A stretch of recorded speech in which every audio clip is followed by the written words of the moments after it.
What's up everyone? Good looking daddy here. So last October 2018, MG launched two super exciting vehicles, no? The RX-5 and the MG ZS. With its good looks and very enticing price point as a crossover, the ZS became far and away the best seller of the MG brand. I myself has been an owner of this vehicle for 2 years na, no? And in this video, pag-usapan natin how it's been holding up. Ano ba ang experience of owning an MG vehicle? And is it good enough for you to get one as well? So, let's get right into it. I would like to say that this video isn't really a review, but rather sharing ng MG ownership namin. And baka this video can help some buyers on their purchase decision. The model na meron kami is the MG ZS style automatic transmission variant. And I'll start off with the design. You know, the design of the ZS is timeless, you know, but yet modern. Almost 4 years na in the market and hindi siya nakakasawang tignan. Yes, kamukha siya ng Mazda CX-5. But at this point, mas marami na atang MG ZS ngayon sa kalsada. And the MG has actually already made a name for itself.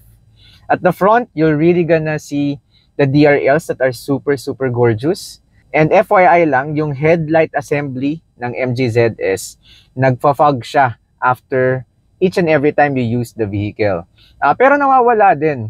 As per MG Groups, this is normal lang naman. Baka kasi manibago ka kung may-ari ka ng ibang Japanese vehicles. Sa iba kasi hindi naman, pero sa MG, normal lang daw yun. At the back, yung taillight neto is actually hindi LED, but still looks very modern because of the design.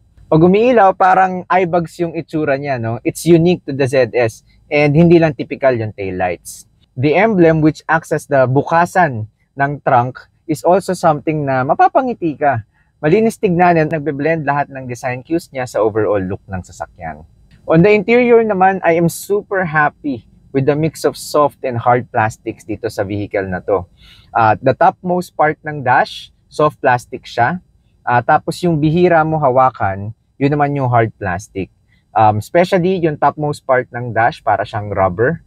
Pag hinahawakan mo siya, it adds to the premium feels ng sasakyan. Kahit na this is one of the cheapest subcompact crossovers that you can find. You also get some silver and chrome trims to highlight the aircon vents, which is actually a very nice touch, no? And hindi lang simple na black yung interior natin. Leather bucket seats which offer great comfort and stability every time na sumasakay ka sa sasakyan mo. And I can say that even after 2 years, the durability of the leather is still great, no? Okay pa rin siya hanggang ngayon. Pagdating sa cabin space, what you can see is really a spacious trunk which is rated at 359 liters. This is around 10% bigger compared to its rivals, such as the Kia Stonic and Geely Coolray. In real-world use, super handy siya, lalo na pag nagta-travel ka, lagay ka lang ng lagay ng gamit. Talagang mas malaki siya, lalo na kung mag-upgrade ka from sedans or hatchback. Now, when it comes to power, the 1.5-liter gasoline engine in the ZS is honestly underwhelming. Ask mo all ZS owners, and meron talagang delay on the acceleration when pressing on the gas pedal.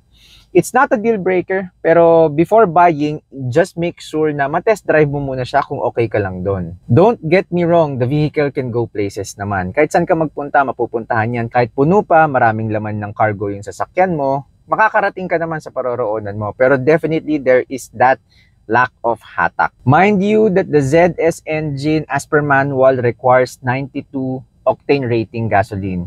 But wala naman sa Pinas nung 92 octane rating. Actually, ang pinakamababa na makikita mo is 91 yung fuel save. So minimum 95 octane rating yung mapapagasolina mo sa mga gasoline stations. Anything lower than that, then you risk yourself at the engine knock. Pagdating naman sa technology, there's not much special here in the ZS, especially we're going to compare it sa other competitors neto. Across all variants, hindi mo matatawag talaga na techie car si MG ZS. Katulad ng Coolray, Territory, and others. For the Alpha variant, you'll get a sunroof and an infotainment system, but for the style version, even rear speakers, wala. Cruise controls, push start button, and rear backup sensor, makukuha mo naman yan. Though sa totoo lang, okay lang naman din yun considering sa price point ni MG ZS. Share ko na rin yung mga upgrades na binili namin dito sa sasakyan namin. As a style owner, yung stock head unit, pinalitan ka agad namin from day 1. And sa totoo lang, it makes a huge difference pagpalit pa lang namin sa kanya. Even the sound quality, siguro talagang hindi maganda yung head unit na kasama dito sa Style. Also, external TPMS sensor in this day and age is a super must and a lifesaver. Especially super mura lang siya and andali lang mag-install nito. By the way, if you wanna know more at the TPMS na ginamit namin dito, click on this link. Nireview din namin yan dito sa channel na to. Oh, and yung busina, yung stock horn ng MG ZS, ang cute-cute niya. Ang cute-cute ng tunog niya. So, we upgraded this to Bosch Europa para kahit papaano naman sa pag nasa EDSA tayo, pinapansin tayo ng mga kasama natin sa kalsada. Okay, now let's go to the price of the ZS and the MG brand factor. No? Ano ba yung feeling ng pagmamayari ka ng isang MG brand vehicle? This topic is probably the most interesting out of all the topics. Now, let me answer first, why did we choose the MG brand? Okay, number one, ito kasi yung pasok sa budget namin eh. Siyempre, usually kapag ka MG brand, mas mura yung mga vehicles na binibenta nila across this segment. We needed to upgrade our car and we do have a strict budget. To be honest, may ibang options din naman dyan, especially from other Chinese manufacturers such as Geely, Chery. But we decided to go with MG primarily with the number of vehicles na nabebenta na ni MG. I think it's pretty safe to say na parami na ng parami ang merong may-ari ng MG vehicles. And kung marami na ang may-ari ng isang model ng kotse, kadalasan yung availability ng parts sumusunod na rin yan. In short, we're really placing our bets with MG because marami na rin kasi ang meron nito eh. The 1-year free PMS ni MG across all of their vehicles is a great addition, of course. Siyempre makakatipid ka doon. Hindi naman ako masyadong nagkaroon ng issue sa kasa every time na pumupunta ako doon and schedule my PMS. Para naman sa after sales and parts availability sa kasa, nag-try na ako umorder one time ng isang pyesa. Yung side mirror namin may tama kasi kasalanan ko naman. Nung sinabi sa akin sa kasa, it takes around 45 to 60 days para sa mga pyesa na hindi available sa kanila doon. Okay naman sila kausap, they easily reply on my messages. Maswerte pa ako kasi direct sa TCCI yung kasa ko, which is MG Green Hills. Now, the question is, hindi ko alam kung sa ibang kasa ka bumili, yung hindi direct sa TCCI. Then, papasok, yung dapat mag-research ka talaga muna kung saan kasa ka bibili. Okay ba yung after sales nila? Okay ba yung parts availability? Yan ang dapat you have to make sure makapag-research ka before buying. I could only imagine na kung taga-province ka, tapos MG ang sasakyan mo, malamang yan mas matagal yung pagdating ng pyesa sa'yo. So, make sure you really do your research before buying this kind of vehicle. Sa labas naman ng kasa, unti-unti nang dumadami yung nagbebenta ng pyesa ng MG, no? Although kadalasan kasi dito lang yun sa Metro Manila.